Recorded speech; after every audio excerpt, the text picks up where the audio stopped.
chal sanga chuan ami lukhai pahnih te chu api lungpui chunga ada nu chuan anjinga liampui tur mi paruk lai te chu a han thlep kual thuaka chuti a en kol pa chuan an nau te ho ruang pathum an poson man te chu tu te nge an ni ti chu a han fia pa boka chu mi nu chuan sang lu ta chu a han pan theya abul avatlen chuan sang lu ta nge po chu a bek dinglam thi zul khopin alo thler pe vung maya chuta chal sang chuan nai jeta han bia ilian chu han hadam pui hret zong angai don ani kha kan ruang nu son man te ti lo hi khilaya kan kalsan engjat nge kan nei ti hi ka han fia ji ka le soyate an kim lo tlat mai ka ti a han tia sang lu ta chuan phim zeta lo lameng rum al chung chuan chal sang chu aron chang ve thuaya ral ho po ka an thlunual ti chu alang renge a enga pojuni se anrin lo laya lo lam pun kan ni tapoka keni ai chuan an thlunem tho tura ka ngai deuh chu ani khamo an ti ve thuaya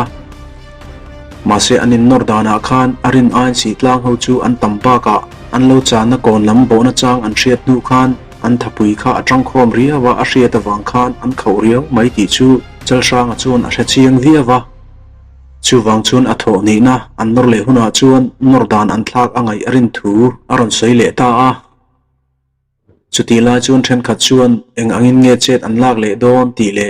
ral ho chu an khothlengin an tol kir lo ani lo chuan eng tin nge an khosak ve don ti zo na chu an jinga tang chuan aron rino na fa chu ve le chal sang chuan meng thi pram chung chuan an nau te ho chu an bi kual thuaka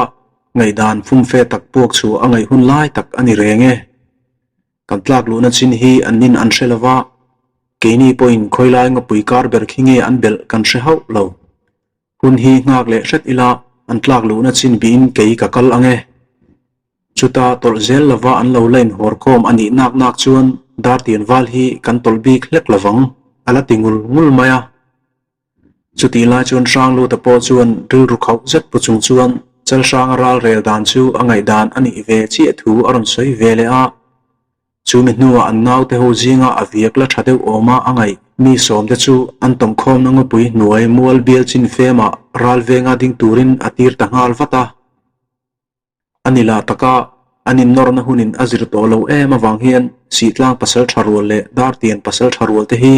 he atho khatna hian tlom jok om lavin an tol ve a hi an ti mak mo ani na chan chu an tum lo zetin an ral rel dan ve anga che lei thei lavin anin noina ruam thim em kara trial chhum tlalui mai hian an tran mun ati hlom lei thei lawa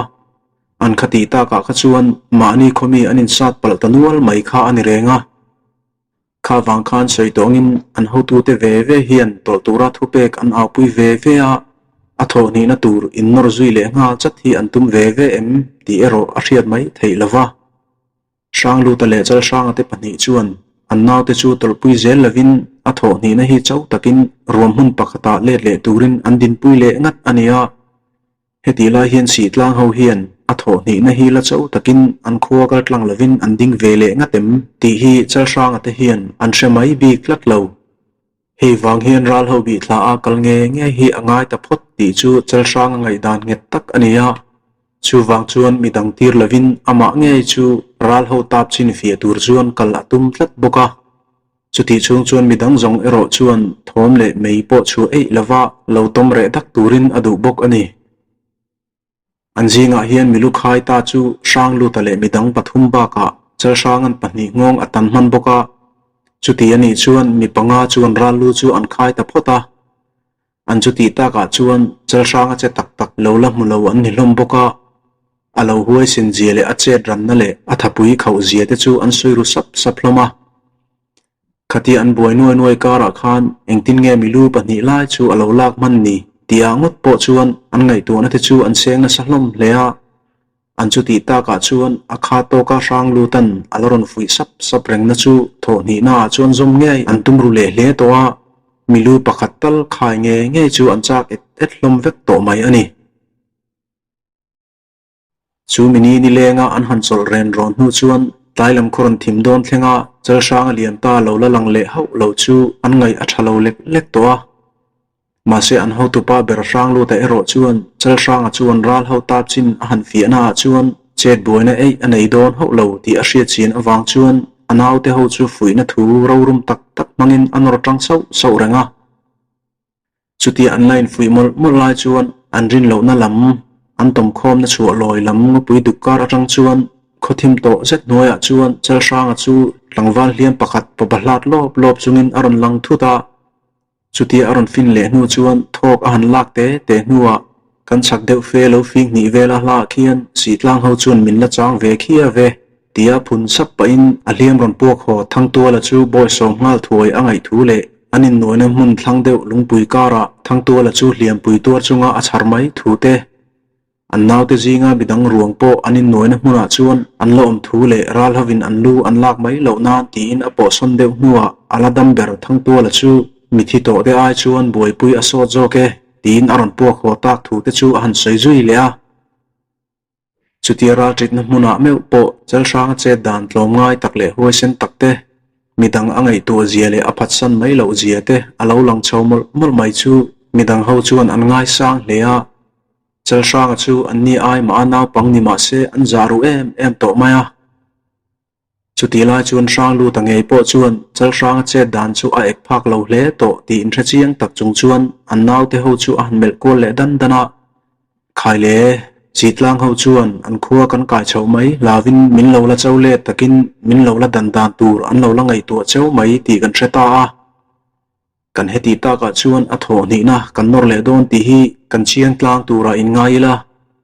ti tak ve ka ral rama kan in bar talolowa chuti ani chuan chobar lem tinuam khop zana chet lo hi mi pa kan ni na hian a phut tel plat to ni a han tia chu vele an vai mai chuan an ho tu pa chu an thlir thapa a top nor thlen rai lo chu an chak to thu anon soi ve ta sar hloma khu a han thim chian viang nu chuan chal sang le sang lu ta te chu an hanin ron le a chu mi zan la chuan an chele ngal don nge atuk jinglam an ngak don tia chuan an boi ta de riau maya sang lu ta chuan atuk jinglama an che to mai lo chuan khothim hnoya chuan mani in ral pal a hlo om zual ta hle a hriat awang chuan an chet sual to na te chu a soi sap reng maya heta sang lu ta tan na hi adik viau renga jing fir khola thim chul hnoya triau tla cha zet nen anin noina kar apik em awang chuan anin nor na masa a kutpal anin thlak nual mai kha amit thlak kuar lo theilo ani ma se chal sang chuan film je ta lameng rum ul chung chuan sang lu ta chu athim chuan han bi naya hetia kan tom huna mei che en ngam om chi alavin khosak kan sual ta tho boka kan mit point thim azui to awangin ale film ta phian zokin alang reng alom mo nak tuk thim trin van var kan nga le ri zongin liam te naw nei ti po hi an hliamin atur anga chuti ani vai zongin an pangpo a ur hlu to hlamin karing riau maya kan tha azoi jok anga kan chet a phoi rang ti a hlo om zoma long mo ti in sang lu ta chu angai dan a hril tlang tok maya sang lu ta chuan chal sang angai dan chu a han ngai toilet ve wanga chuta chi chuan chal sang soi ang takin thim jinga an tal na chin arei to deuh poka chu wang chuan an mit la in thim lam azui lak lo to a ngapui duk zet noya po chuan a fim hle to ti le an nau te zinga hliam nei atam zok chu jinglama chuan an hliam tor chuan atur nge to anga a then an khu asik anga a then phei chu an chet azui theidon ti chu aman fi ve tario maya chuta china chuan arot na zok chu hnol mai a tha ati thu aron soi vele a kan chet phung ero kan thlak de ulo zongin mani in ral palmol kha apoi thui du mai kanaw a han ti le sapa chal sang chuan sang lu ta thuron soi le chu alo chang le thuaya chu mai chu buaina lian thama ro du ho chu khai kan han lu po huna po bo ngal mai lovin chiang takin kan bi ma savek phot anga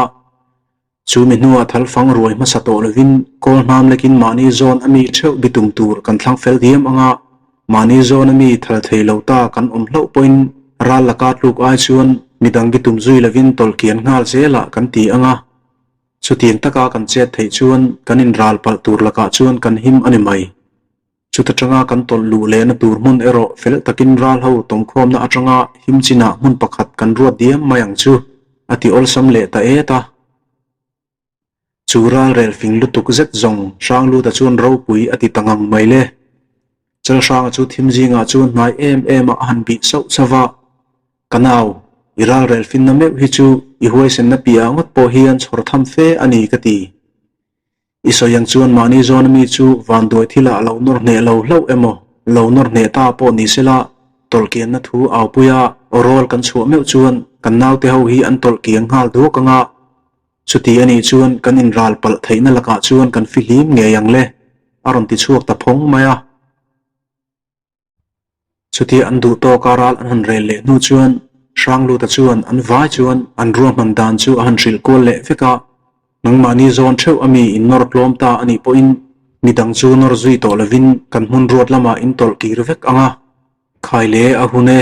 tia kan ron aw huna laklo taka mani bitum nen la in nuai in ani point chu kan aw thom chu rang taka tol kir na thupek ani ti kan thetlang theu don ania aron ti le ta a chal sang rot anga sitlang ho tom khom na an han nei le lai chuan zan po arei chho viau to a tun trum atana an che thole dan chu adang lam deuh to wangin tu po chuan an ho tu te thupek hun nga chu apoi mo zual hle to don ti po an the chiang hle a ral ho tom khom na mun atanga lo fing khat vela hla mol pong deuh iu eu an han thlen chuan sang lu ta chuan an rel lok angin chulai mual ngei chu atol masa piangin an panthla le nga zel atan chuan arem don ri awa a hriat thu chu chal sang chu an hril chapa chal sang po chuan arot na chu tha ati thu alo chan war nuwa an naw te ho chu moi phunin a han ko khom ngal thuaya kan ral rel angkhan tol masa apiangin helai mol hi kan panthla zel anga helaya kanin nga khom nuwa ral ho hi kan bi thale ang kulu tanen hian ma kan han hruai anga che thotan na tur thu kan aw pui vele kan ral rel lok angkhan bitum tura kan hual lok te nge kan nger nga chat tur ni tin a hril ko le te te a chumi nuwa sitlang ho tom khom na an chung maya mun pakhat ngopui dur thim zetin azar khu rui na mun chu an pan chho ta tham trama anin kulna atanga pen zavel a hla atanga chiang fe maya sitlang ho tom khom na an han bi nai thap nu chuan an thom om chu an han ngai changa mase anni ho po chu an mani ang thavin mei po chet ai lovin an lo la phun sap loma chuti la chuan ralve nga anda mi som don lai ron kun dan te chuan an ron hu manang ti lau chat chuan thode de pin an tom ping chal loma reivak lo an ngai chan nu chuan an pasal tha pani tual rang le lai khu pate nge chuan thimji nga chuan an naw te ho chu an bekol sura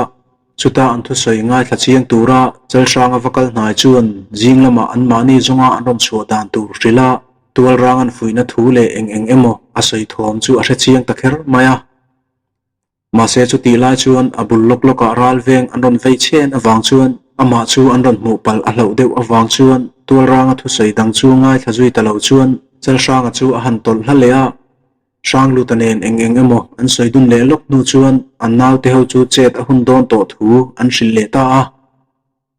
chuta zet chuan dar tin walte chuan a tho ni na tan thina ko tlanga an dak le tran chi ti anin the chiang le ta boka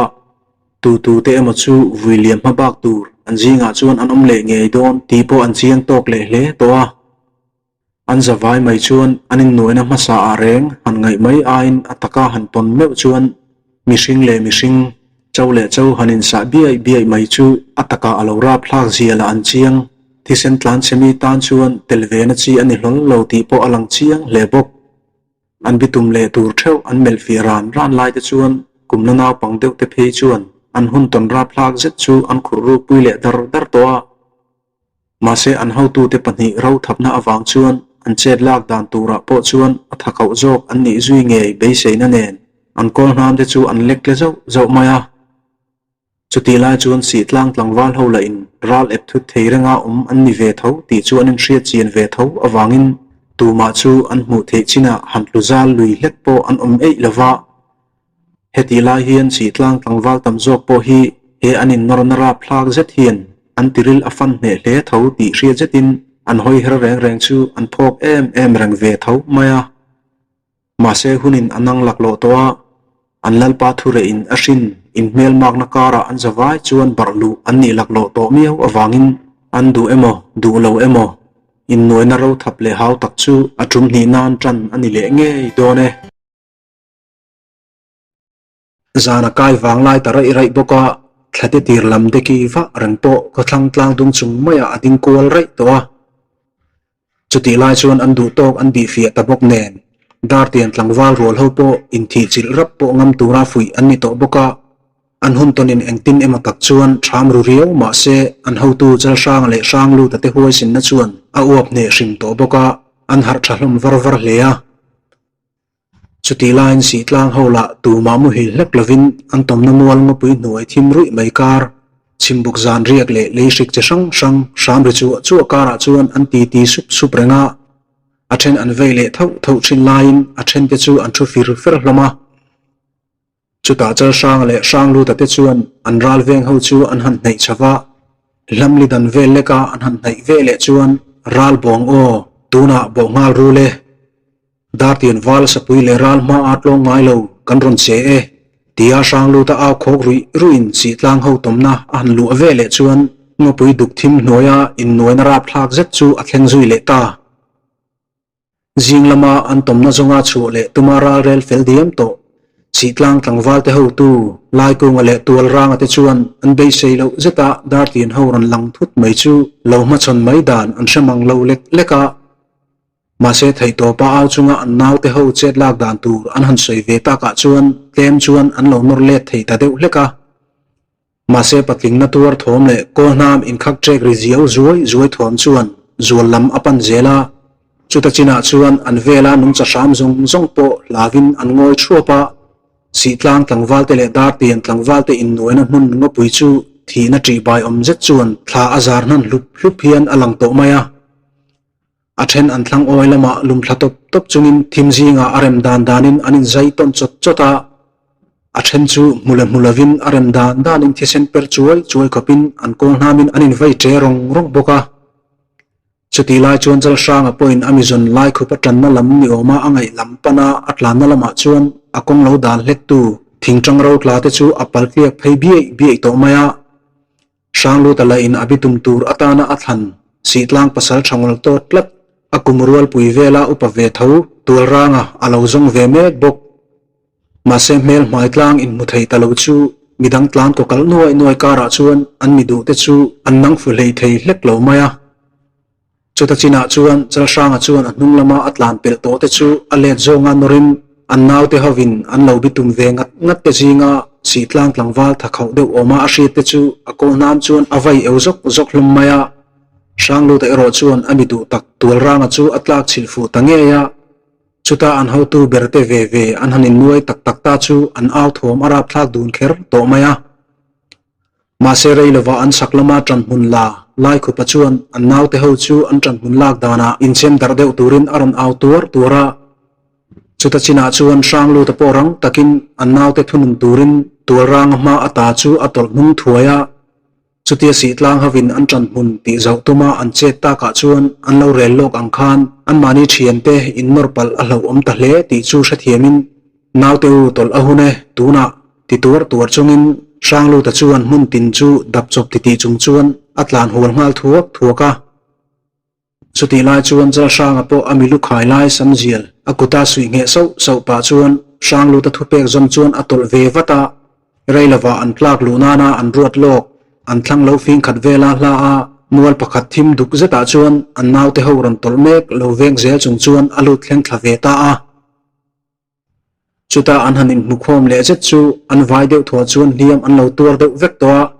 sang lu tangei po akong hnuailam atanga aril ron tol suak deuh ti chung chuan an hun ruat mual ngo pui hnuaya chuan abok khup lut thlop maya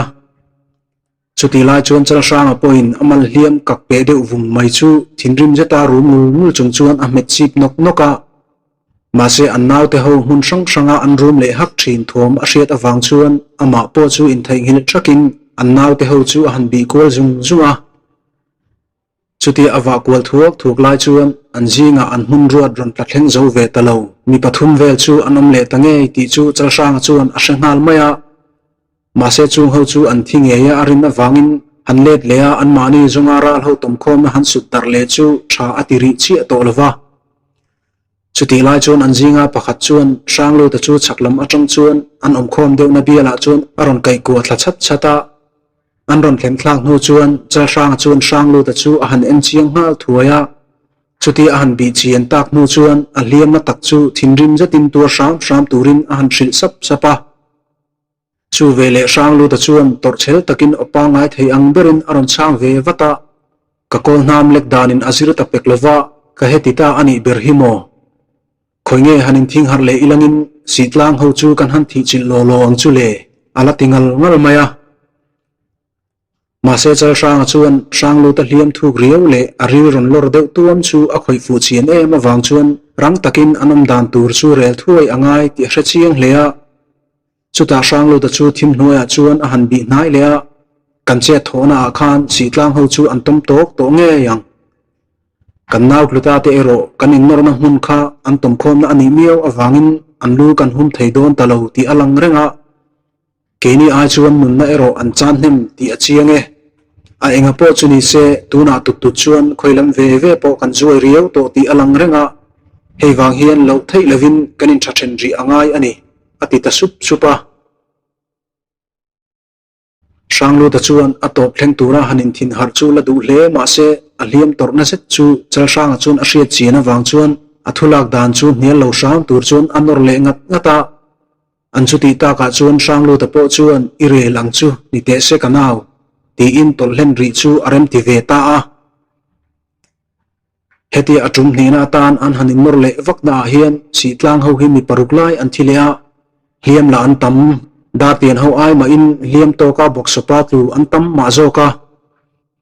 chuti line da tian ho po an hanin chiar chian chuan mi pathum lai an lo thi ve boka hei ba ka hian hliam tur om nual zinga an valu pa sang lu ta chu hliam na bera atang ani chal sang chuan angai tu na chu ahan mang le wanga chuta china chuan lo thei lovin an kholama an let ngei angai ta phot ti chu a hre chiang hlea ma se heti anin thathen na hian an khon hi inkara inrem na ero asiam don ho lo ti a hrakhiau renga tun din huna duang taka che thei ommang to lo ma se atho thum na tura chuan mataka chet atumru so maya abikin lai khupale anwalu pa sanglu ta lo thap man thel tu sitlang ho pasal thasong sauna zet tual ranga chu tha achak zek rang to maya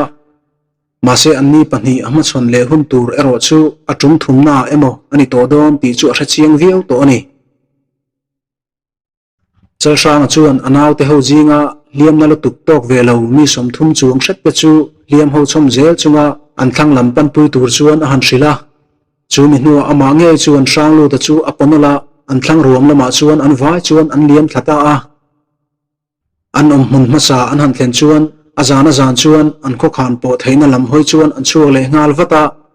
khowar lam thlenga an kal lui ngat nu chuan moram deuh laya anaw te ho jinga hliam tok chaw tariau te awang chuan khowar hna ka chol chu arot le ta a sitlang ho tom khom na lama ve thung chuan an naw te ho thita te an hanin zon mu vek nu chuan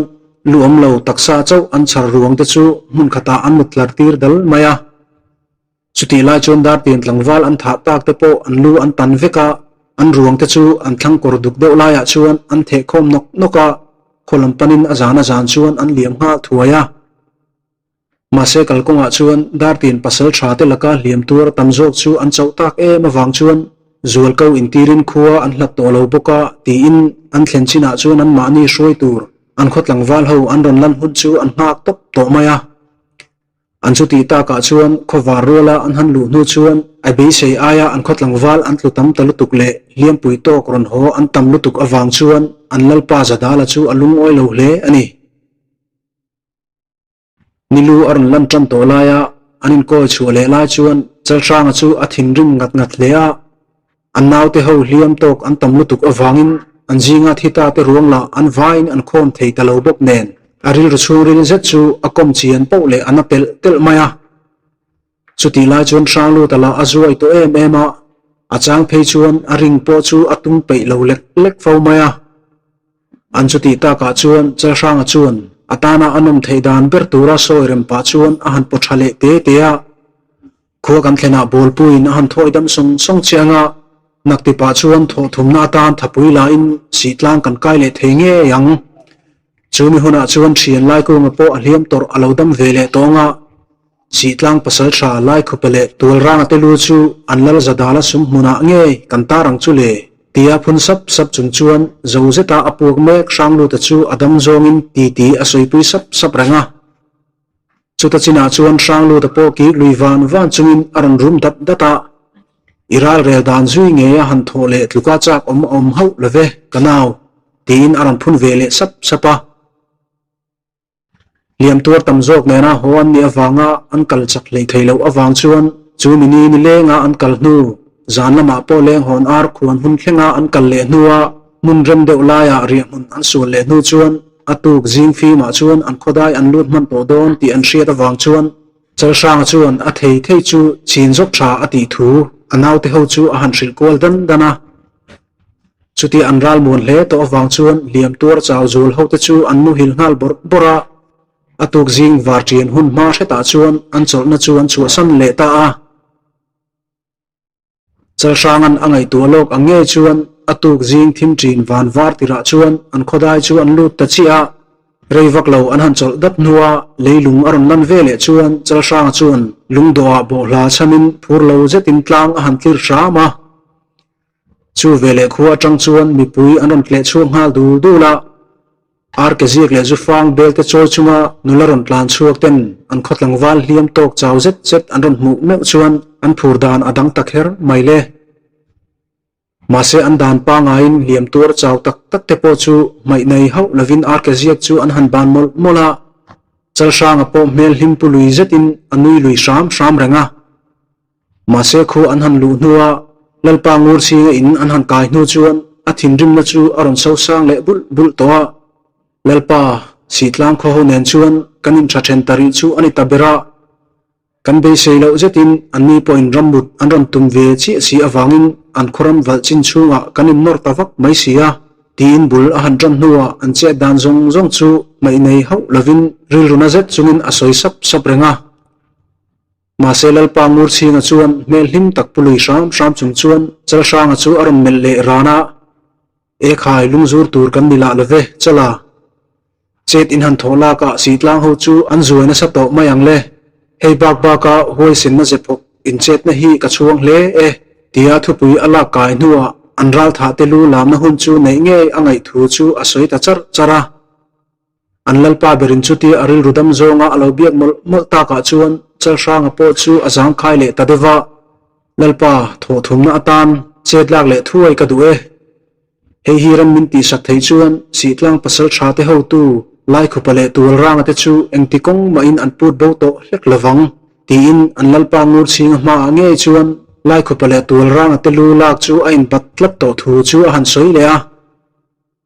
chu vele mol ki te le lalpa ngur sing te chuan film zeta ama chu en thap chung chuan tho thum na tan nor le ngat churem an ti thu an ron soi le sapa chuta china chuan chal sang ale midang te chu lal in atang chuan mani in lampanin an chuak zui ta sapa hun a han kal heta fawang olen ram muthun chu ram tuk hunin aron nang chung po chuan aruk devin fun pui erin chal sang le tlangwal tam jok te chu an langor ngat leya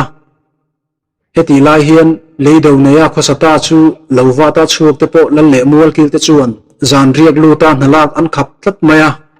ma se hei hi an him tlan na tura an ti ani awangin khopum chuan an zom thaleya tu khachu an rin lok angein an valu pa sang lu ta thi thu chuan khuwa chu aron thonga chu ni atang chuan ani zon zatin sitlang ho nena anin norona lama liam pui tur na zual mi pathum te po chu an thi zui vele taboka heti lai hin liam tur mi dang te ro an zia viawa lai ku nga po beng veilam hek hu chungin thatakin a liam adam chho ve zela chal sang chuan a kop pui thakhau ber sang lu ta thita chu poi ati mema an chuti ta ka chuan a thin rim na re thei to lo awang chuan an dam chian deuh makin chung ko tin ram tuka an boi hle to chung po chuan fun pui an ler kluk rang thomaya ani rin ber sang lu ta thita kher chu a thin tirin zual tu ani chiang hleya chuti line zol parila thattak tak nei hlei thei lovin khumpuya alat lu deuh chot reng mai bok nen lalpa ngur chinga chuan a pasal tharin roll ber puthang huta chu a kau tir hnuwa chal sang chu tlanga pain aron kau vele tapoka lal in an han lu hnu chuan chal sang chuan mual kil zong tele puthang hutale an lalpa ngur chinga te lo kun hi ai lai chu a en kol zo ranga masena pang beratana na chu engthu ma soima salo chuan angoi ran renga enge machen nuwa chuan lalpa ngur chinga chu aram dak chuka khaile dar tin pasal tha po kan muan pui ber ber kan pasal tha pu thang hutanen hian thukhat lak pui cheu ka du tariau maya sitlang kho ho nen kan in normal lama hian chan thazok chang omlova in tha then ri ma ni ila kan pasal tha khau sang lu tale midang kan vuiliam le ta ka hi chuan ngai to nain mun tin adap chak chak lo thei talova kan chuti line in tinin kan na la khau tak ber ram tu khun la kan hun tonin minnor thleng tamai bok nen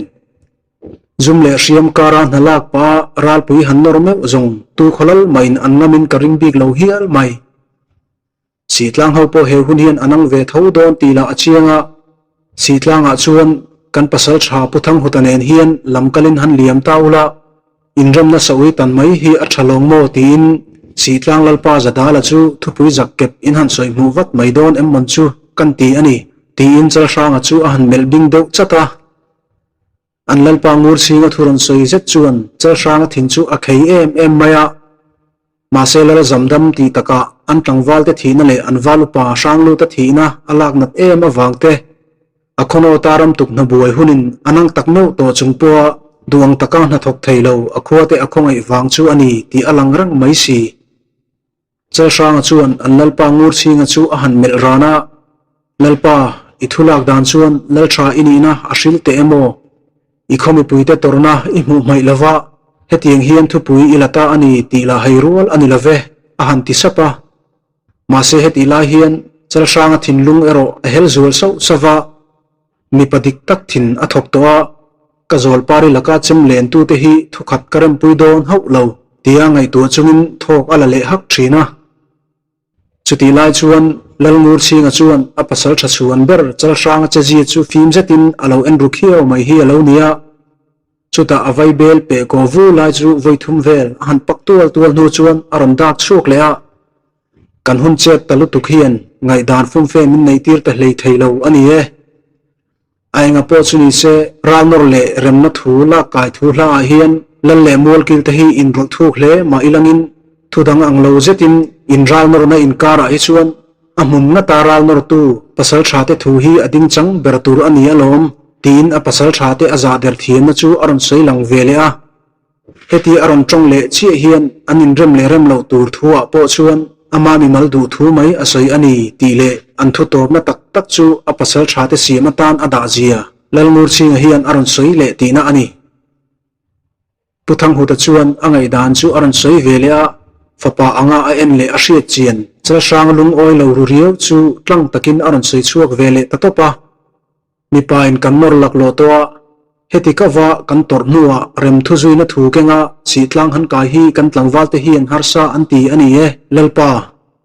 ram tuk buai le na dang la buaya kan ko sakdan ero film kurzo ka kan chet angai ani aron ti vele ta char chara an chuti ta ka chuan lalpa ngur singa po chuan athu chu azuk zui vele a chuti athu azuk china chuan amol kil dang zong lo langoi ran te po chuan an lalpa chu an ron fak ve liama an ru chu ril taka heng mol kil te po hian si tlang ho ne na rem thu sei hi shena tak an nei ru riu awangin thulai lak mai tumin an lalpa le an pasal tha te in kara hian ngoi an lo la chu ri ani ber an lalpa ngur chi te nen thu pui an soi fel ta boka chal ranga po athin rim na pai khol to te ti dai thei tu om chun lai khupa ming le tur ranga te ming ngot ngai tu jung chuan engna a tho lai po in a phun chuak le sup thina zol pari akan kar laka mi te ang thavin lovata ni tin ramlama alut ve reng chung chuan thei to pin ramlama po a siam tuin hum tur te nen chuan a in pu bor lut lui renga englai point phone pui a er mut hi ani bera zanama lalal ina ral relin akai zantina chutialal in atranga atrina piang chuan zolpari chu nge in atlo ho nge thin boka heti lai hian anral norma masalama milukhai thei pawalai dangten kan anrilut zantin hi ani bera tun trum atan chuan amirin sanglu ta ai o tur chumi pathum te chu cha sang chuan akop angai ta mase heng mi pathum suaka lai tumale vel khara te ho hian chal sang ral rel dan zui zel hi antum zia an soi lang sap thina an chu ti ta ka chuan chal sang a point an ni pathum chu kopbera anei zui ta thuaya zum le riam mai ni lo leido nei chunga zan po riak lut ngam lawa ram anan tuk zet chu helkam tu nei lawa nalak nen chuan alo dang zar zar poka dar tien kho chuan an lo wa chu an zo har em hloma heti lai hian ta mei pa te phei chu tlangwa tlo ngai deu ten an hol pui nok nok changa tam lo wa chu mi panna bik ani tlat awangin arul ruala kho chu na thoka chu san ngam talo chu mi pau chu thuang nia anin thena thuang khatin lo an wa ni in thuang khatin khovengin an lo wa an chor ngot zelmaya chutiang reng renga ni tin chu angam om talo chu khodangin jaw pui an tuk fel diama chap an zar en et ut to nu po chuan dar tien kho ho chuan an malak chan ve ve chau an lavai enga hei hian leido nei chunga khosak chu a hau tak zia a hril chiang hle ani ma se an buai nei nunna anor liam chau towa tu khuwa jok jok point an khomi poimo tak tak an chan nual ve ve to tlat maya hei wang hian si tlang kho ho le dar tien kho ho buai na ril tak hi chuti maya rem hlei thei ani to tlat lo he anin ral huat tlat to na ril set hian thuk taka zung akai tlat towa hei wang hian he tiang hian atulam ve ve po an nalak bo buai chau khopin an khosak pha ta ani ber chutianga daural kara launa kara thei top an chuata ngata chuan khodang te nu khoi deuh feya dar tien kho ho chuan an ram tuk chu an zo ve ta shrama chutia lova an han zo ve le atang chuan fun pui erpo ngor zokin an zom chho zela chapzar chu nge ya si tlang ho nor le chu an tum em maya ma se heti la hian anin kar buaina hian lu seilal dang te beng athleng tana si tlang lal zada la phei chuan a chi zui pui khothen khatlal te chu dar tien ho run puya asom hiala ma se he an buaina hian lal zada la hi adep kai ma satu ani ti hi lu seilal dang te hian an riat tat awangin a chi pui te ngei po chuan lal dang te laka buaina an to pha an hlo awangin lal zada la hi an thlok ngam ri lo ani dar tien lal ngur chingan si tlang lal zada lan lal dang te hena lamkal tirin an khuarun puya asom ti han riat chuan a thin hi arim em maya thu chebul adep kai ma sa atopa heti hian kan laka in pha niam du lovin buaina lian jok lam hoin kan buaina hi belcha ala tum cheu amo adu le adu chu ron punsila keini point pun tur kan hai chamlul love ati hial maya ma se lal zada la hian hetiang hian phungbom tur zong ma se an mani nen anin kar buaina hian khodang lal tu ma anin rol du ri lo ti hi lal ngur chinga hian a hre chuak le thuaya lal dang te si buai kher lawa kan buaina chin fel lo lo hi ami pazia reng ani ati rum le tangul ngul renga he an lal pa thu hi akho pasal tha te point an riat pui veka lal zada la hian phungbom asom te hian akho thlop zong hian an che ani vai zongin phungbom tur an lo hual lok ve re thomaya ma se an thu riat zui le dana khoman le mala innor le tur nia an lan le ta ka wang hian thatho zetin an fun pui er an zom le ta ani an hun tiam aron thlenga puthang huta havin khoveng tur rol thar le pa ho zong zong te khan venga ngor zoka an din lai chuan chal sanga suaka lai tumale vel khara te ho na noya dar tian tlangwal mi somsari chuang hret te chuan chi tlang lam chu an pan le ta a hemi tuma an chuak hi chu un in volunteer an tum vak to lo boka chak thei ang bera an kal nuwa si tlang khuwa chu enghuna po thleng se pipu ten khu an run reng renga an bo hun var trian hun po nga kher lawa ral bo nga chuk chu chal sang hian adu dan ani angin enghun soi set lavin chuna an thleng emo zana an thleng emo po ni se si tlang khuwa chu bo ngal huk arot fel diam to a chal sang an hetia chet adu tlat na hian an hun masalam atang khan si tlang ho hi an khorun tura an ron chuak ve don ani point jing lam hun bok kha chuana hun atan an ron thlan don awangin heti enghuna poa an thlen hun huna an chet phot chuan si tlang ho chu ron chuwa ve an tum lai po lo ni le ma se ram hnoya ni lovin khu a nge anin nor thei pha to dona adu dana phei chuan khofing cha tira nor lovin zan lai thim hlima emo in run hun pa ngai ang lo zeta si tlang kho hi lu chil adu tlat ani he ara rel hi an zinga upaber suaka chu chalsanga hian a soipui diam to a suakan chalsanga ra rel a thlop nu chuan lai tumale khara te po chu an chet du hun chu an hril ve ngal vata anni po chuan thatho takin an lo thlop ve vata ra rama po bo hun pa ngai lo thin ma se irot na ang chuan arpachan kan chan jok na tur ani don phot chuan ral nor na hun pui kan lo zom sham thin chu kan bo pel rap rap mayang chu le ti in vel khara meu po aki van to maya ven thon nei lo dewa kal anni to lo awangin an khan zo po a hel zongin an liam samun lea achang phei chuan an hun masalam ang khan sitlang ho chu an mani run turin an chuak ve le che thei ti sarang chung chuan khan veng deuh lai te chu la deuh tak taka te phim taka bi thlachumin an hel le ngat ngat thina ma se tun trum meu chu an che thatna ai tur ani don nge ni ti turin sitlang ram valchin hrul an khleng ruk chuan khan zo vei vak an om ho lo chu a chapa khoilai ram po chu are hian are tlok maya chutianga an hun bo a fu tan riau awang chuan chalsanga po a phur sar lea an nau te ho a fui dan po aro rum le to boka tuna an thlenchin kai chho tur hian an ram mut masak ang lo khan sitlang ram valdai maya zan khat an han riak na ta chuni zan chuan an ho tu pali te chuan ral an han rel tangeya zan khuwa deuh thoin an khom na pi kham kara an ti sup renga chalsanga chuan ara rel lok ro to a soi fi via nu chuan midang te chu thimji nga chuan a han thlek ko le dana ka soi tong khan pipu te in run hun pa ngai li lung lan kher hi tun trum atan chuan kan zui theilawang hi a chan chu kan ria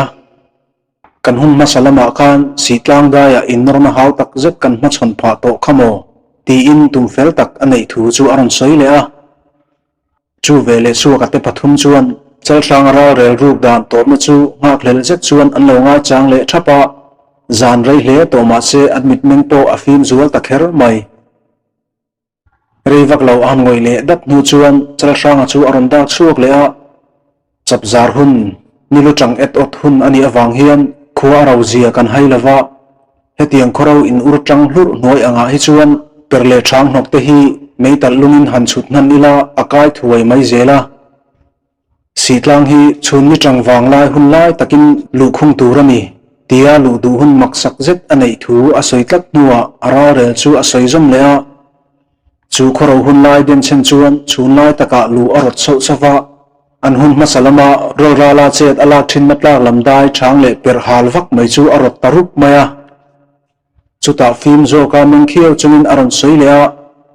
chu khodai kang chuan reilawa dai tam in amam kai chho anga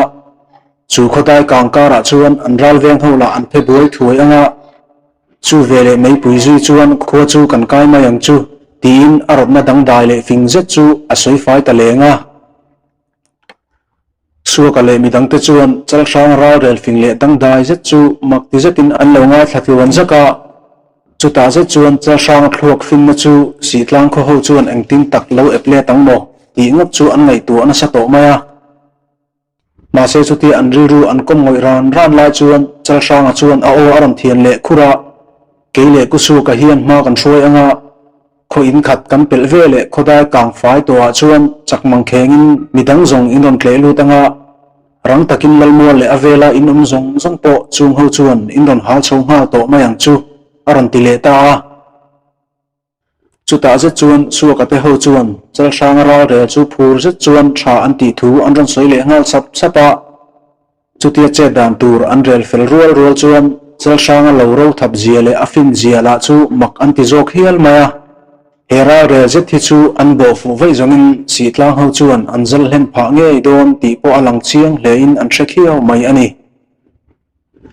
thim a han tina ni alam don to apo an ho tu ten sitlang dai lu an la rot ho lo chu tlangwal ho chuan mak an ti hle to a chuta tu thuan bol hun an han kai chho le a chuta me po chuan an ho tu te chu an langoi ka ta thudang soi lovin kaldona an fai sapai tir te chu engdang soi lo chuan film khur taka chhum turin an hril ta deuh maya ma se hetia cho me chhum tura an hril lai hian meirin chu adar zaw lo nan ti in cha chhum tur ho chu an thlang ruam thuk angrang zeta chuan lu thla a cho chu tram hnem khoplek zuk her min turin an hril tlat boka an hau tu te rat anga cho an han tram ne nual nu chuan an vai mai chuan an hau tu te chuan an han ko khoma chuta chal sang ra re dam nge chu ka chuan kim chang takin a han soita chuta me chuan an chet hun tur mo chu tlangwal rol ho chuan mak an ti thu an soi sap sapa chuti kara chuan chhun ena chiang taka in mu thei ani don wangin thalfang thok ilo ton aval ho om zual don en tin an ngai dan an soi ve sak sak loma ma se chal sang chu aram da chu le thuta keini kan lam chian chuan an ni pon lang chiang ve thawang chu le in hu chiang chu mani khomi in thlir po anuam zoma ome tin angai dan rum zet chu aron sei chuak thum le cher maya chuta zet chuan tlangwal ho te chuan an ral nor hun tur awang chuan thi huam tak zeta chet angai don thu an thre chiang zual ta boka voi in ni nge hi kapil ral kai hun ani thei ti an ngai tu ro hlom lo thei lo nilu aron kang sang ta vung boka an satlanga ngo pui pannalaya perle thang buk troi leilu ya te chuan kho aro hle ti hria jetin laiki in nei an ro lep maya chuta chi chuan chal sang le pusu ka te chuan rawnor tura kalrem thu pui an ran aw chu puya reilawa si tlang khodai tlak lampan chuan thom din thei topin an wak chho tanau no maya chal sang a hian zan lam an chhun lama chuan khodai kiltina ral venga in sem dar thin te po kha anin thladul ngei don ti hi a hre chiang to ka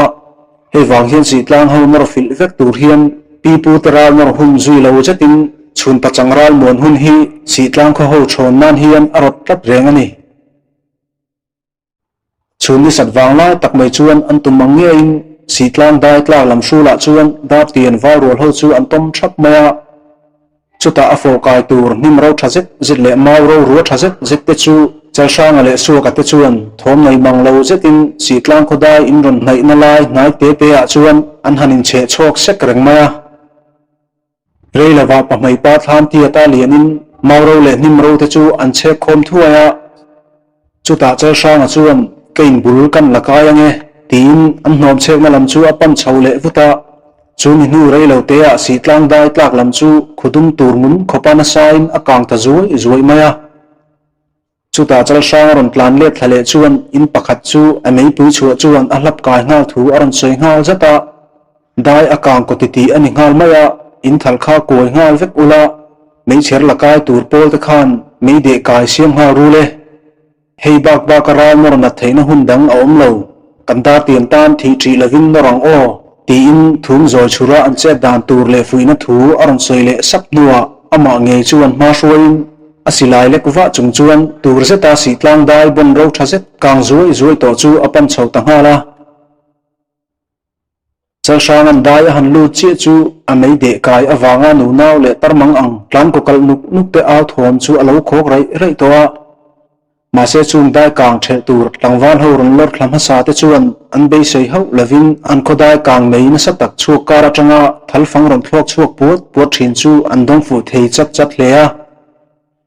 heti lai hian si tlang tlangwal te hian an khodai kang mai chuak hlu mai hi chhun wang lai ani bok nen ral ho kut tho ani yang ti hi an ring chete lo hei wang hian kang the tur mata tlan khom an ni miau awangin tuma in siam reng keng hek lo le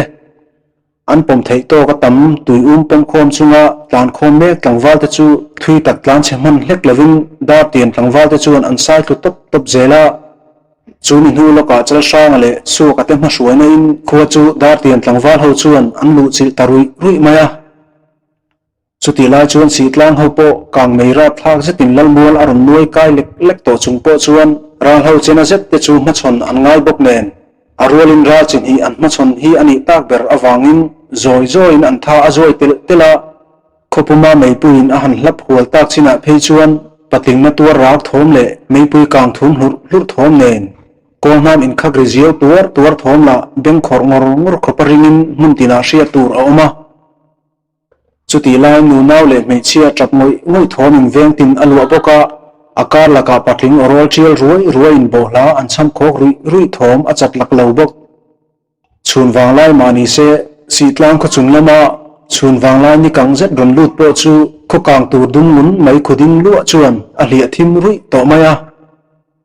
chuta je chuan lal zada le amol kil te po mumal nei hlek lovin an khodai panin an tlan chuak dora chuti an tlan chhia chu dar tian tlangwa som don te chuan khodaya an vanang chinga mual kil pahnih te phei chu an sa thunga nok maya ma se an zinga pakhat chuan lal zada le midang te chu riam lek khum lawa mungkhir aron rot thuaya chu ni hnuwa chuan hne takin an khir bet so sawa mi pahnin an ven hnuwa midang zong chu khuwa an lut le ta a chal sanga chuan amizon lai khupa chu a hmurang boka chuta ko hnam nen an hanin nor tak chu an sir vela in nor ngat midang te po chuan mu'nam ti zetin an thlir hi an kiti to a chuti la chuan suaka le tual ranga te po veng mor chim lama thapui thoin an lein vai le puat reng bok orwal to pa aw chunga an hanin sat tak chu an thom ara thla kher mai chal sanga chuan lai khupa chu dekal khopa mel chung chuan avai kat dora lai khupa la in ven tumin akol hnam vai chungin atol hur zel boka ma se in pakhat kang rem lam bul thleng roka chal sangan han nor tol ta ka chuan thi tri hlek lovin lai khupa chuan aron bo le thuta chuta chi chuan chal sanga lawin the som chuan akirek veilam sir chu alak som main lai khupa kol hnam ron vai chuan a hloi sen thot maya chu vele chal sanga chuan a thapui thoin a han nor lea dar tian pasal tha chal sanga hian ilulak hi ka in thabat riau ani tile a ko hnam vai chu han rual lea chuta je chuan lai khupa chu aloin dang ve hle chunpo chuan chal sanga ko hnam vai thapek mal tuk awang chuan anhung lama in kang la al lu kar su puizon lama chuan aper lut tanok maya ma se chutia mei pui kara lai khupat lut po chu chal sanga chuan mei pui po chu engwaka ngai lo zet chuan ala lu khum ta deuh dewa chu in chunga tanga dab le thing kang bung ron dar chuak chuai khopa chu in kang le chunga chal sanga a han che zui tak chu lai khopa chu atlom chiang ta hle mai reilawa chal sanga chu adar le asam zial kang kirdeu chup chung chuan lai khopa lubung u druam to kha chung chuan aron tlan chuak le a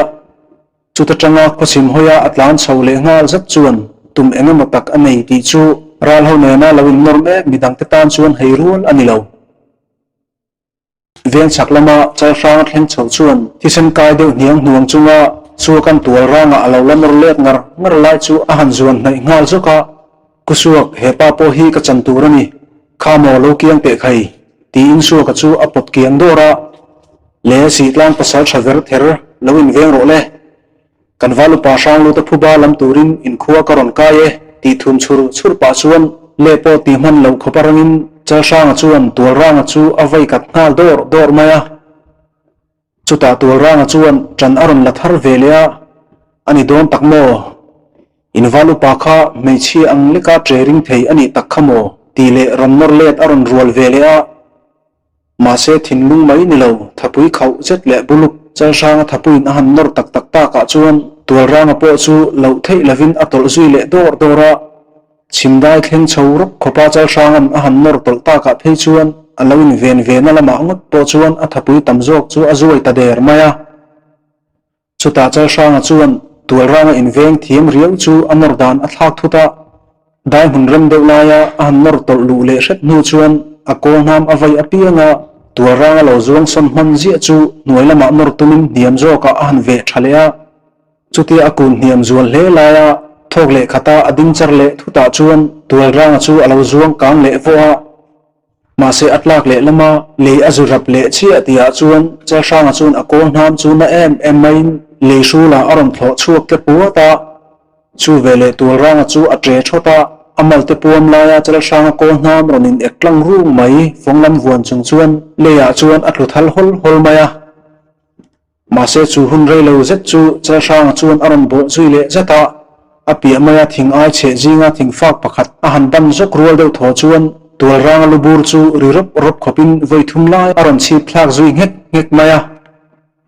chuta zet jong tual ranga chu thuak bodeu nuai chungin azal zui noka reilawa athi sual ke khong khur dar po chu atop zui chap boka chal sangan tual rang hong a chai mol lai chuan suaka chu ki van chungin aron zuang phei au awa kana wange chal lukhaya kati te nang che kati ka khel chun lam hi tual ranga ko hnam khan bin hliam han peka ka iron o thui lo la zong tur rang chan hi ka chan ani nge dona sin le tiaron phun sap pa chuan chal sang chu ada chung nung hle ti hria jet chuan a em ka ho maya ma se chal sang ron tho chuak phat chuan ka ti thei pi alama wa nei nei min shim ani e ti to kan na wa te ho kha izuk nor pui le pe photang khai tiaron phun zui sap pain an thlang lal mol lampan chuan tur rang lu khai chung chuan atlan thale ngal vuta ma se lal mol an zuk thlen chuan si tlang tlangwal tam jok lo tu phung le an nau te hovin alo la tanglam om chhun pahni khat vel an lo saron zot lai chu an zuk muhala chuta zat chuan si tlang khuate u dar tin pasal thate laka in tlom ti hi in pom angai to e chuti lo zong mi pa reng in thi fai kel da ange ti in su ka chu a au ta thata an chuti ta ka chuan si tlang tlangwal la har deuh le liam la tok ve lo biru te po chu an bi ruk na kom kar le in kang bang kar tang te chuan an wak suaka chu ve le dar tin wal ho chuan chung ho chu nu nau te nen mun khata an khal khon zui tang hala he anin beina hian a thong na satu dar tin ho hian chan thajok an chang tangeya ma se an zinga tlangwal paruk lai chu chiang zetin an thi ve thawa chuti line liam tok po mi som bor vel an ve thawa si tlang ho ero tlangwal som lidon an thia chu mai ba ka liam tur tam fe an oma an pasal tha in nga na pani tual rang le lai khu pate po chal sang laka an tu ve taboka an heti ta ka chuan dar tin khuwa chuan si tlang khuwa an tlom ta zo kani ti chu alang chiang thokhat ta ani la zadala le amol kil chung ko som chuang te chu lalmola an mi puite kara chuan an khallu ta chuta akhomi te hria ta nge chuan chal sang chuan an buaina akai kuang chu ama nge chu ani thu aron sei chuak veka chuti lai chuan la zadala chuan akhua te laka kutpal ato mai chu a hlau tak e ma wang chuan chal sang thu soi chu dok ani thu a soina sa zu hle a ma se chuti atan ve tang lai chuan amol kil avipa nge chuan aron din nai sata nang hi si tlang lal inina kan bana che ka fanulu hi ra laka irola ma se mi pa takin chalate hian damin anron tir hole a ithure ver ther zet ero in tun hi min thlen pui ta tho ani hi tia au phir chungin aron kok tangar maya chuta je chuan la zadala chuan soitur shelavin alu thaklo pui chu hiatin chal sang ate ho chu khup dai chung chuan amel zau to maya ma se chal sang chuan la zadala chu lai chi ani ve miu awangin athi sem chu sak chu adu chi lo thu arang soile sap nuwa dar tin lal sal ini tae tin lal zadala omzui dan tur chu arel fel sak ngal mak maya ma se anu pui fanau te ro an khuwa chuan nu chia zui an ni don thu arang soile a chuti rol chuan si tlang nu nau te po tu ma sala an hruai don lo thu le an zinga tlangwal then khat te chau sal atan an hruai don thu aron soi le ta a dar tin pasal tharam muten an khodai an hanlu jet chu an zinga thi le liam om venual ma se ne na ro pui changa ho an ni to boka tu po mai chu an ke hai vek maya an zawai chuan milu an khai vek ti thei deuh tho ani boka ral that ve kher lo te po an thiam te ral tha lu khain ral lu khaya ngai an ni vek boka an hlimna asang hul le a an khodai an han chol thupa ma se an khodai an lu hi zanlai pel lam to ani wangin tlang tir hun nga ka an ta pri angai ni muarem deuh lai a mei pui an han chep hlua chuti an han chol ta ka chuan an milu khai samvela te chuan lo par le na thilte an thiep ther fek fuk hloma chuti lai chuan chal sang le su ka te ho po tlang clear masaber tu in non kualin mun pakhata thian te choi moi tu ni tum tlat chung chuan atua ma chuan tlang clear masaber tu ni chu an chang du lo theu vek maya ma se chuti anin non kual chen nu chuan a upa ber su ka chuan mengde deuh kar chungin muang marin avai bel chu aron paktal tala a enga nge mo chuti kan hanin non te fo chuni helai hi kan ral rel la tu kan lo tin na kong pui mo ber sial tu pasal tha khau chal ranga om rang alom mo ani nge hian tlang clear se tin kwa point an lo be sei ber ome ti in chal ranga chana tlang clear masaber tu ni na chu arwat fel ta thena chuta china chuan midang te po chuan chal rang nge chu an lo hual lok ani thu anon soile sap sapa an chuti ta ka chuan chal rang chuan silai zen hlang chu azen ren manglo zat chuan adu to ka ulukin aso ta chat chata khonte vi khun aron thlenga reilawa khochaka kol aron eng taraya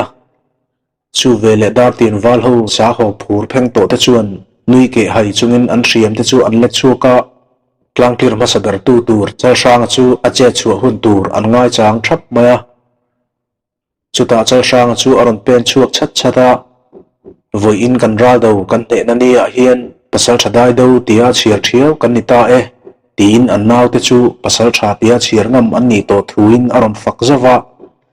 chu mi nuwa ama nge chuan ma an hruaya an khokot chu an han thlen chuan lungdua asilai chu vanlam hoin han tin tawang wanga chuta a o chu thum charin a han thian masate tea chu mi nuwa ring fi trakin bohla chanin silai chu alon ngal ul maya chu vele midang zong po chuan silai an ron ka thum ve ngal ul ula an fei khang te chuan an pho chu an khong ri thrui thuaya ring tak takin an kuk rai hloma khonu naw le tu point an pasal tha te ram mu lo hoin le na la do an ron chama tlang an ron clear theita chu zaw thau zetin an ron huak ruya lalpa ngur chinga le amol kil te me po alu ka pui tlang sanga han hivot thup khopin an then thu reng maya nula te la in an ngai varung thron te ne na ro pui ne na ron aulu rui chu ar ke ziak an lo ban ngal supa akar la ka zu fang bel te an ron choi chu te chu khelokin an suak loya pasal thau ka khat chuan an bar hong maya adu tho deu te phei chuan an mani kut nge in an ngai zong te chu zu fang tui tling le a fe in pol cha tak mai chu an han bar nge ya chuti an kuta an bial nu ten an han bar ngat china phei chuan tlangwal then khat te chuan an bial nu te kuta rim dang lam zet nam chek mai chu an han se pal sak vel ta thina chu vele nula te na ti chu an han tre deu thata oi valmoi an dan anuam chiang katuar zo lo tiril ru chungin an ngai zong ten an kut an lo se sakna kut chu an hui sen hiam mai te chuan arukin an fop fai zo zel maya chu tiang renga in hot book zel chunga lalmol an han lu china phei chuan an hun ton chu aso sang chho zela tlangau pa pang ke lapo lal in kil khata zan lama lal le amol ki te zu in bang dut ngar chungin mui phoi ei levin akun ngar maya chuta tanga aron dak chuak le meu zong amit tlang kom zupui huin aur na sen hlar khopin aron meng si sar to maya chuta thok a han lak fe nu chuan hlim na ni ro pui ko la alo enge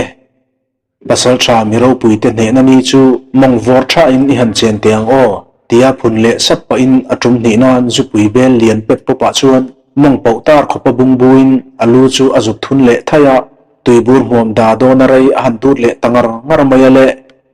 aron da chu le meu chuan anar bong hat mai te chu aron tai chuak ta to maya arui talu tuk chuan men po meng tha lei theilo chuan dap chop ti in lalin kong ka pui chu niam fe a kun chungin aron ban pheida ta to maya chuta lallu ka pui aron in dap thlenga akut chu a moya a khor so sawa khai voi in hian tuikhur hiat na tlang ko ani angin doni pa tuikhur le lungkhur tui hi atur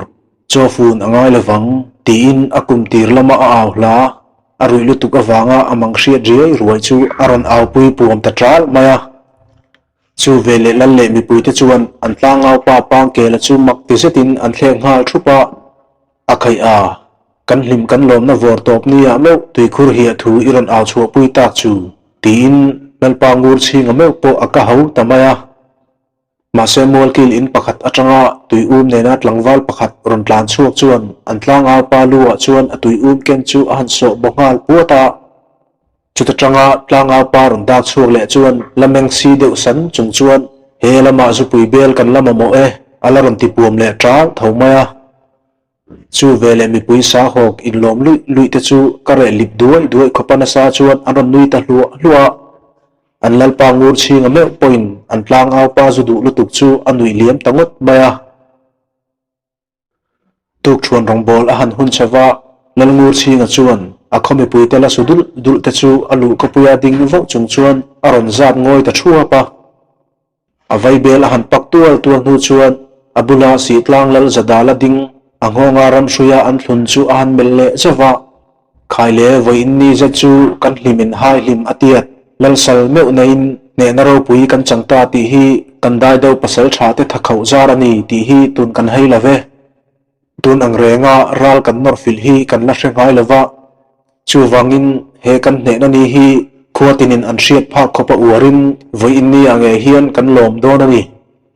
voi in ni me chu nilengin ralu kan lamanga naw pangchenin tuma dai shut emo khua chua san emo kanom tur ani lave kan hlim kan lom na ni hei bak kan la ton hi kan la hrengai hleilewa lu sei fa ten an kum khosil fa khoparo puin kan ralu lam hun hi i han hot puk tak tak teng u khai ti in fi fai thakin thupui aron lakai phota thudang dang soin adu tok asoi nuwa akhomi pui te chu tuk chuan rela trin phot turin a han sila chumi nuwa ralu zong zong chu puma anda khoma chuta tanga an han ho dar le me chuan an zinga thita te chung ko po an lalpa in chung pasal tha thita te chu achoi moi thiam boka an rilru adam zota phiana chun a han kai chawa dar tian ko ho ralu lam thom zat chu lu sei tlang dang te khu atang point a hriat thai mai o mange ti turin a ring hul hul hlea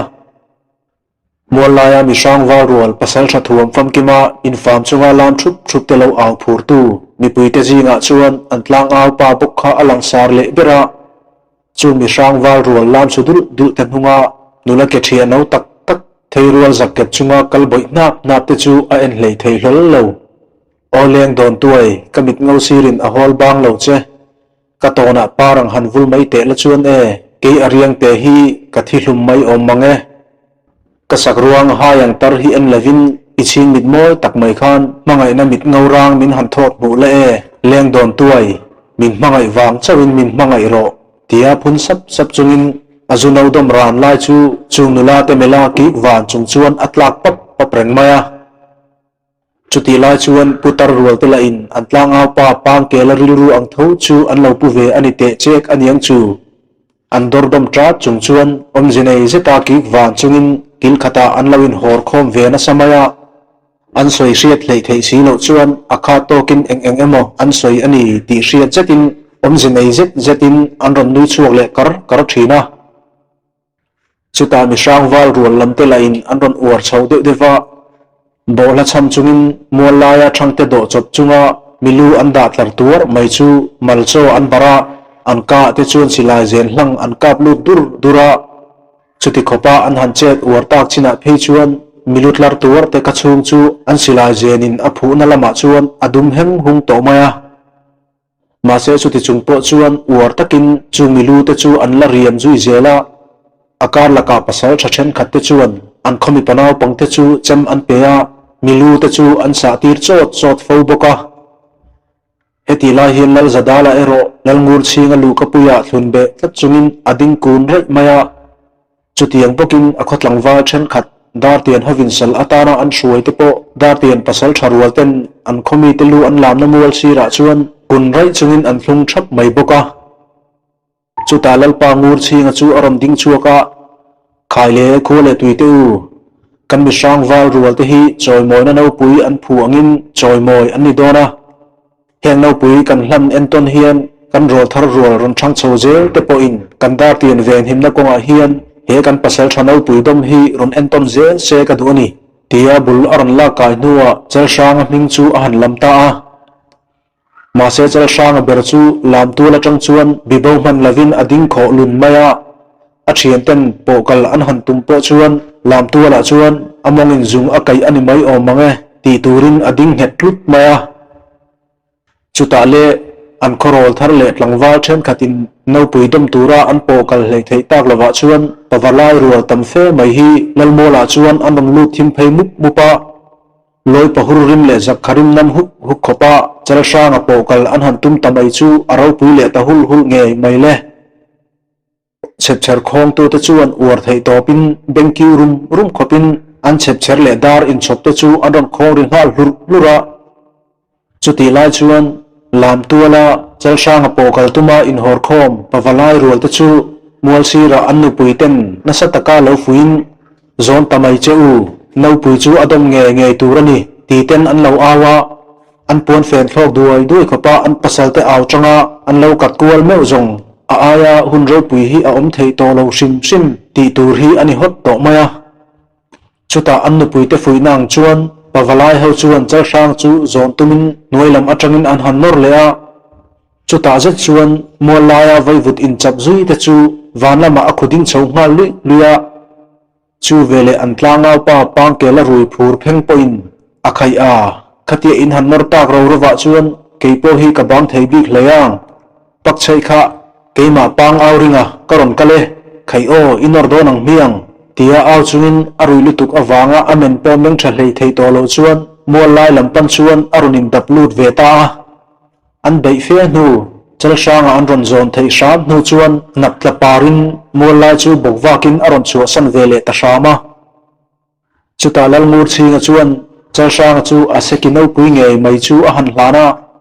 chu vele mi pui zong zong chu mol lai a chuan an lam lut ngal lui luya a thenin an korte chu an hlipa vanlama an vor leng sup maya an chuti ta ka chuan an jinga pitar pakhat lom le hlim lutuk lonui uar ta deu bik phei chu anui zonga a hmu in lip chho chu atlak thak le thei tak lo awangin pathen khatin mol sira an zon san thuaya chu pitar hmui po thak tuma an boy som lai chuan putar pakhat alama sap lutuk awanga anang zui thola hlei thei lo chu an ron phek phe hlen thleng le tanol boka chutiang reng renga an ralu lam an han hling pui mai chu an lalpa ngur chingan a soilok to ang ngei khan lu sei khotina soizui a hloa da ten ho ra lam ang reng renga ro pui hi aom le to longe an ti hial mai reng ani tlailama chuan ralu te chu kot chua salama an khai then no nola chau ak le mu ten du to katlam tumin an ron vir ngal hut maya reilawa an mit mu te chu an khera an luvun te chu an pet fan dora an khel fil tarul maya chuti an du to ka mu le chawak ten an tlam hu chuan tlangwa tom ngai ten sala ma tang chuan an ron la thla an khotlak lama an vui lian ta a chumi zan chuan an dan pa nga in cha sang chun lal in chu han kai lok nuwa zol pari te in apan le a chumi zan chuan zol pari po alo thu chuak ve thei hial maya zol parin chal sang a han bu chuan nui san chungin alo be siam siama tuna china chuan ral rama i thang hi karam ti to ho lo ania tin hui phunin abula chal sang ron thu chu alo pang chan khum deuh sapa chal sang chuan zol par ri ru tur chu alo ngai tu lok diam to awang chuan rangvutin aron dak chuka tuna me zong ral kan nor klom to a engdang ma in ri ru alu to lave ti pain an thudun na khumpui kom thima chuan zol par lu le pa tap chaka tal shat te mu lo lai chuan zol par khabe chu han pi sak deuh hlaka chuti lai chuan lai ku ngapo kong kapuya aron dak phok deuh sha a kapi chal sanga aron kai lo mo lalina aom takin kan tiat ma se alo om lo hlo maya ti in zol par nu chu aron besar sara zol par nu in aom thu alo chan pa leng lu tura asom ta ka chuan lai ku nga chuan khumpui kom thim lama zol par le chal sang te lo thudun ran lai mela ki deuh hai pa chuan in chunga chuan aron tek lut ve tanala hun akal zela zol par po van nai thla takin alo tha chuak vele a chuti a that chuale ta ka chuan chal sang po in palai atir thuaya reila wa sut khat vuana in loi fim chu an re thutarup maya chuti apalai tirtele zol par nu le pa te thu a in zol ta ria wa chuan ni tam aliam le main chal sang run in chunga zol pari aloi do ne tin akhonotin zol pari loi tur chu an zui hul maya chuta zet zong chal sang po ama bak to fashan lo tak zol pari loi that zan lo thleng mai tur awang chuan a hoina lam apianga akik deuh vur reng hi ani to a anu la mo thar dum zol pari bula chuan a then hi ani to maya an lalpa ngur chinga tanu pala in nilenga chal sang ateina an tak to chungpoin zanlama chuan anai tu chanchang mevin an ron loi lut le a